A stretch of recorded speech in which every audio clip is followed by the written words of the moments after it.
শরীরের প্রায় সমস্ত অঙ্গ কাজ না করলেও কেবল একটি হাতের আঙুল এবং একটি পায়ের আঙুল নেড়ে চীনের চংকিংয়ের লি জিয়া একটি সম্পূর্ণ স্মার্ট ফার্ম কন্ট্রোল সিস্টেম তৈরি করেছেন। ভেন্টিলেটরের উপর নির্ভরশীল অবস্থাতেও তিনি ভার্চুয়াল কিবোর্ডও ব্যবহার করে আধুনিক প্রযুক্তি ও কৃষিকাজের সংমিশ্রণে একটি অনলাইন প্ল্যাটফর্ম তৈরি করেছেন, যা ঘরবন্দি অবস্থায় থেকেও কৃষি পরিচালনা সম্ভব করছে।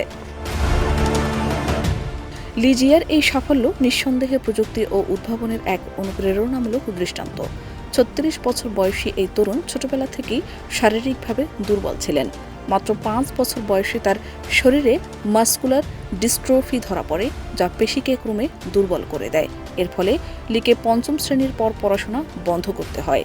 কিন্তু লি থেমে থাকেননি, বাড়িতে নিজ উদ্যোগে শিক্ষা চালিয়ে যান।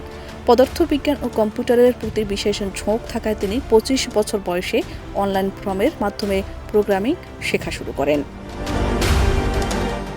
সময়ের সঙ্গে সঙ্গে তার শারীরিক অবস্থা আরও খারাপ হয়। প্রথমে হাঁটার ক্ষমতা হারান, পরে খাওয়া দাওয়া ও শ্বাস নেওয়াতেও অসুবিধা শুরু হয়। ২০২০ সালে কোমায় চলে যান। চিকিৎসকেরা ভেন্টিলেটরের সাহায্যে তাকে বাঁচান এবং তিনি ধীরে ধীরে আবার কিছুটা সচেতন হন। শারীরিক সীমাবদ্ধতা থাকলেও লি প্রযুক্তির দিকে মন দেন।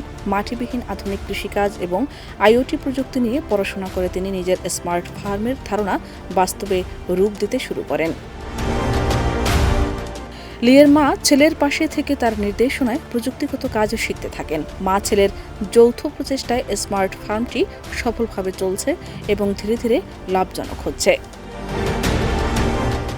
লি জিয়ার উদ্ভাবন দেখিয়েছে যে শারীরিক সীমাবদ্ধতা কখনো সৃষ্টিশীলতা ও উদ্ভাবনের পথে বাধা হয়ে দাঁড়াতে পারে না। শুধুমাত্র একটি হাতের আঙুল এবং একটি পায়ের আঙুলের নড়াচড়ার মাধ্যমে তিনি প্রযুক্তি ও কৃষিকাজকে মিলিয়ে নতুন সম্ভাবনার দরজা খুলেছেন। তার গল্প অনুপ্রেরণা দেয় যে মানব ধৈর্য, অধ্যবসায় এবং প্রযুক্তি মিলিয়ে যে কোনো চ্যালেঞ্জ জয় করা সম্ভব। শাহনাজ পারভীন, দেশ রূপান্তর।